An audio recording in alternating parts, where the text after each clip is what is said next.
impossible. The Almighty. I won't show you mercy. No mercy for you. No mercy for you. There you are. Got him. Take this! Please, forgive me for barging in. Understand I can send Broly away. I'm told his plot was destined for an outlying world. That's correct. That's a fate meant for a lower class world, not my son. The truth of the matter is that your son Justice Broly never falters. is abnormally elevated. It's time to finish you! Someday that's how I will likely end up driving him completely insane. When that time comes, he'll be a danger Die Missile Barrage! the entire universe. He was a true warrior, born with the strength and clout to be able to say how I'm your opponent. But there was something far better. I just can't say no when you come to Get there!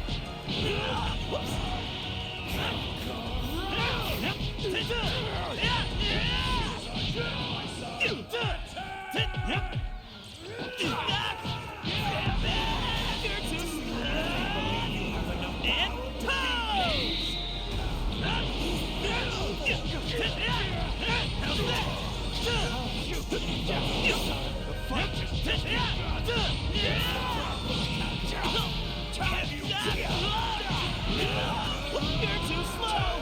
You got some new tricks. But I know them all now. Punch you out of your misery. I'm just getting warmed up. Let's hurry up and do this already. Time for some fireworks. Wait! Bam! Whoa! Stop looking at my sound effects. Those are classified. Poor Goku. Still not Wide open! the idea of dying. I've had enough! Not until you lie dead at my feet. Die Missile Barrage! And pose! Beat by yourself. I hate to admit it, but I think you're right. If you would just let me kill you all before, you wouldn't be dealing with this pain now. It's over. And fire! Vegeta, I need your power. Wow, you're slow. You're not just fighting Satan. You're fighting a monster. Ta-da! You say? No. You're pretty good. Finally. Not as good as me.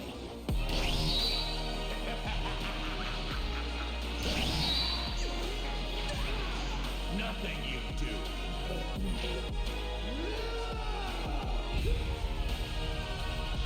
He'll kill us. He'll kill all of us. If we let this dirtbag live, he'll continue to destroy the entire universe. What was that supposed to be? Wow! This is getting See ya! My power is rising. It's Goku! overflowing. Did you truly think you could defeat me with so little? I just love a dramatic ending.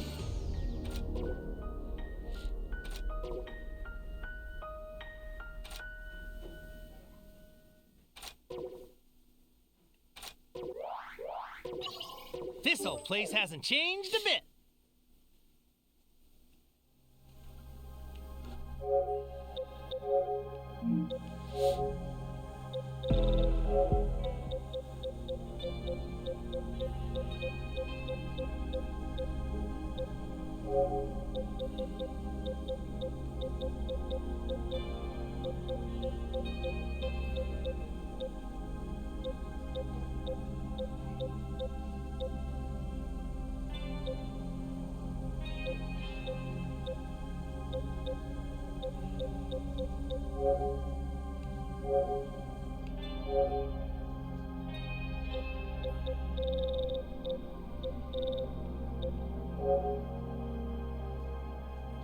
Didn't know I had it.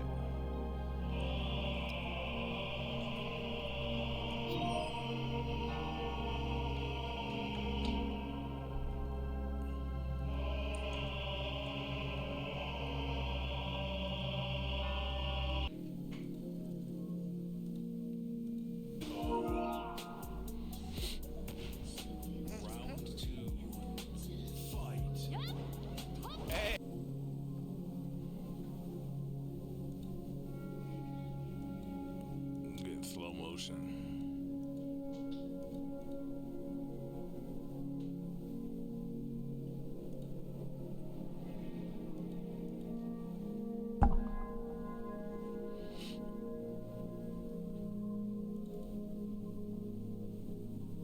What's going on, gamers?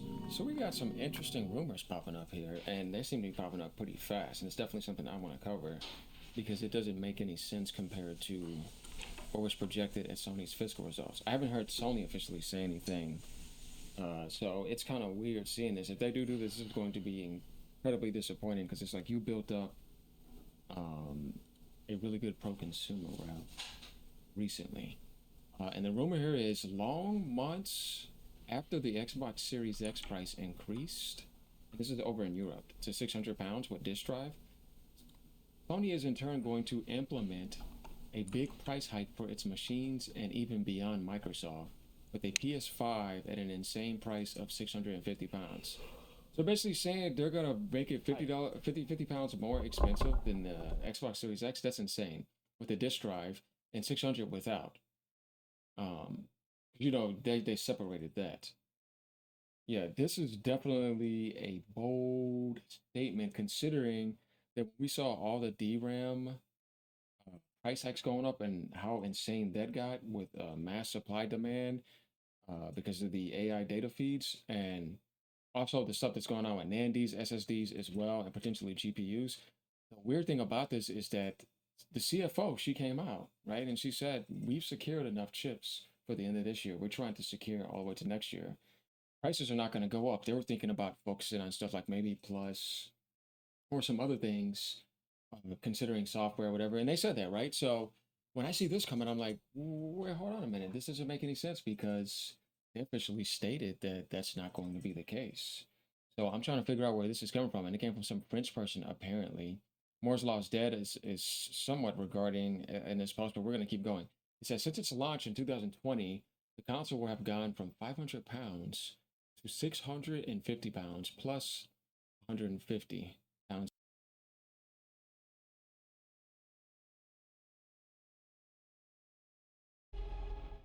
So going into this, there's been some screen here.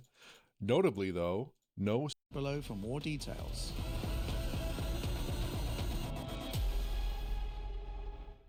So going into this, there's been some confusion about the different implementations of the new PSSR2 on various titles. So I think maybe we begin by hammering this down.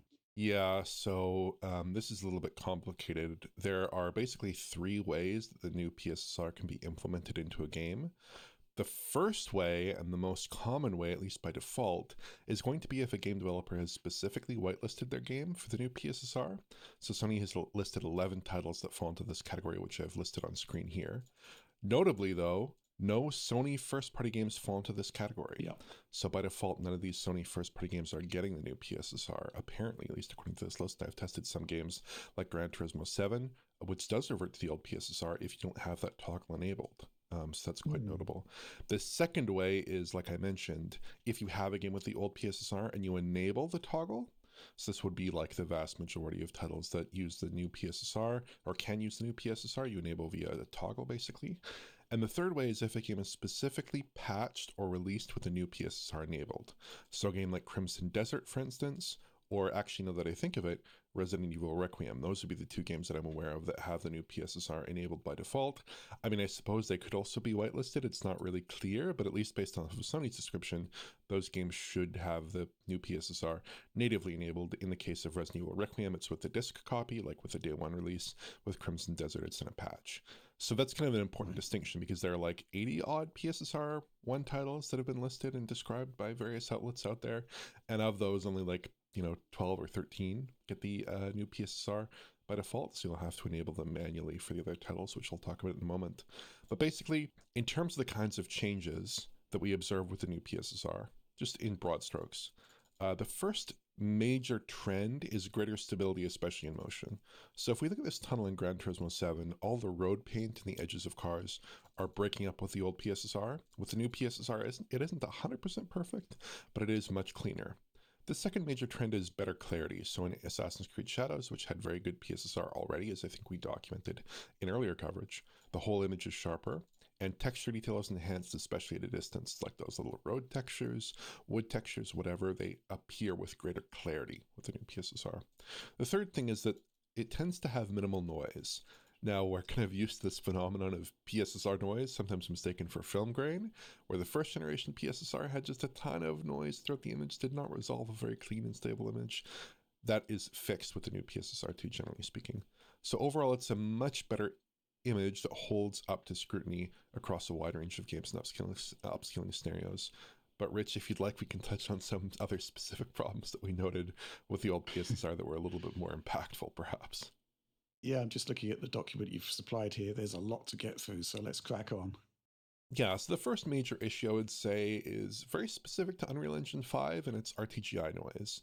So basically, this was a problem with most Unreal Engine 5 games that use PSSR.